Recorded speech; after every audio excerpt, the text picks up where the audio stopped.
So this time of year there are lots of birds outside, lots of colorful birds, and it's springtime. It's exciting. All the color you see out the window.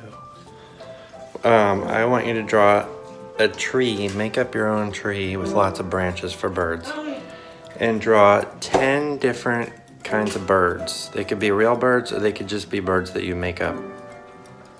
There could be little groups here and there, but mostly different ones with different colors.